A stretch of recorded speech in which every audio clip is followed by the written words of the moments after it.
ባካችሁ እንዲያው አሁን ድረስ አለን ይው እንደምታውኑ ዋሻ ውስጥ ድንጋይ ውስጥ ነው ያለነው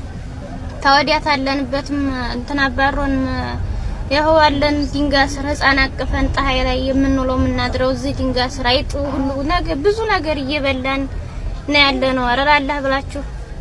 ክርስቲያንም ተሆናችሁ በፈጣሪያችሁ ተጨንቀተ ጠበን ተቸግረን ነው ያለነው በዲላላ ውስጥ አሁን ድረስ እሱ ጋር ነው ያለነው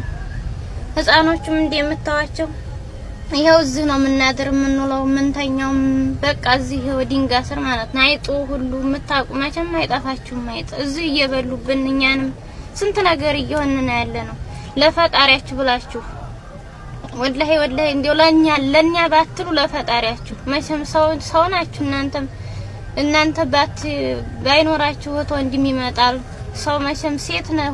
ናችሁ እናንተም እኛም ሴት ነን ነው ሳናስበው ሳናቀው ሰርተን ለወጣለን ብለን ነው የመጣ እና ስለዚህ ቤተሰብ እናሳልፈኛል ያልፈልም ብለን ታናስበው ሳናቀው ይሄው አመት ሆነን ወላሂ አመታችን ይሄው ተተሰቃየን ሳለቀስንም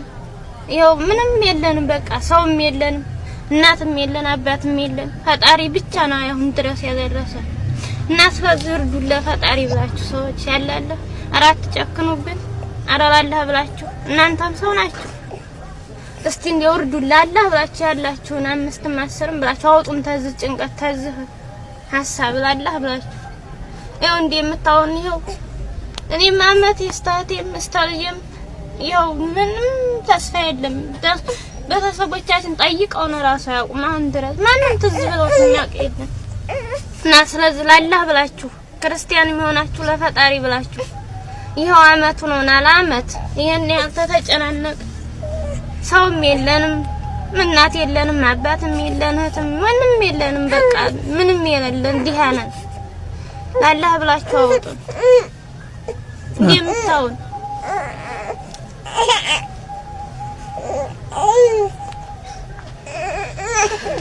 እባካችሁ ሰዎች ዘመዶች እባካችሁ የሆነ ሞልጅ ያደሁኝ እስካሁን ድረስ ምንም ያየነው ነገር የለም አደጋ ላይ ነው ያለነው ነው በረሃ ላይ ወድቀን ያለነው ፀሐዩም ዝናቡም እየመታን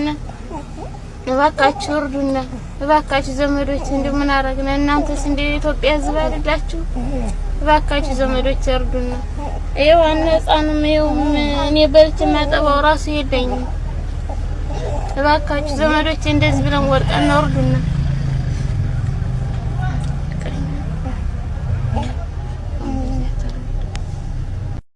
ልጃገረድ ሆኜ ነው የወጣሁት ምክንያቱም በቅርብ ጊዜ ስለሆነ 15 ቀን ብቻ ስለቆየሁኝ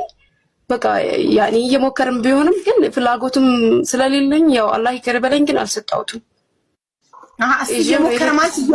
እየለመነሽ አንቺ አልሰጣሽም በ15 ቀን ቆይታ ማለት አንድ ወንድ ከአንዲት ሴት ጋር ብቻቸውን እየተኙ ሚስቱ ሆነሽ ኦሬዲ ተፈራርማችሁ አንድ ቤት ገብታችሁ 15 ቀን ሙሉ አብራችሁ እየተኛችሁ ግን እምቢ ስትዩ ላይክ ወንድ ልጅ አይደል እንዴት ሊያስገድድሽ አልሞከረም በጣም ጀንትልማን ነው ማለት ነው ያን ፍላጎትሽ አለመንካት እዚህ ጋር ሰዎችን የሚያስደስት የሚያስቅ ነገር ልናገር እችላለሁ ግን ችግር የለውም ኦኬ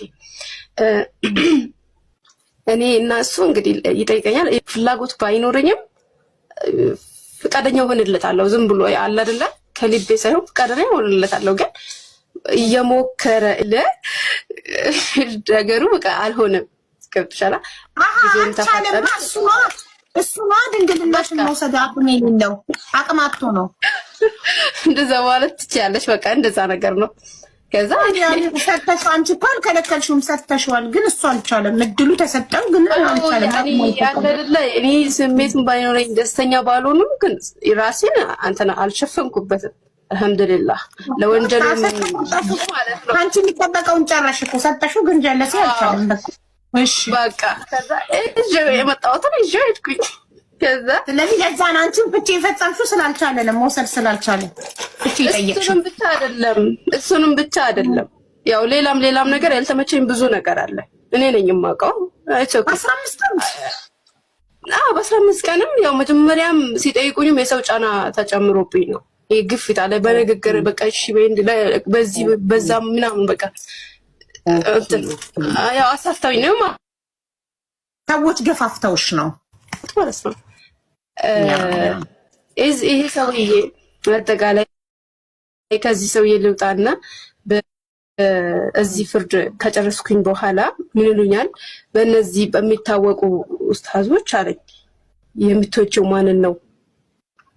እና ማን ባልሽ ቢሆን ስለሻል ብሎ እንደው ነፃ ወጥተሻል በዚህ እንደገና ደግሞ ማን ቢያገባሽ ደስ ይልሻል አሉኝ። እኔ ደግሞ አንድ ኡስታዝ ጠቀስኩኝ። ኦኬ ቆንጆ ነው። ቆንጆ ነው። ትንሽ በጣም ተወዳጅም ነው። በጣም ተወዳጅ ነው። እኔ እና ዳዋ አዳምጣለሁ። በሚሞሪ ነው የማዳምጠው ዳዋውን እንጂ እንደዚህ ብዙም ሶሻል ሚዲያ የዛኔ እኔ የማውቀው ነገር የለም። ሶሻል ሚዲያ አልጠቀምም። ከዛ እሱ ሰውዬ መጣ ማለት ነው። የመረጥሽው ሰው ምን ማለት ነው? ፍርድ ቤት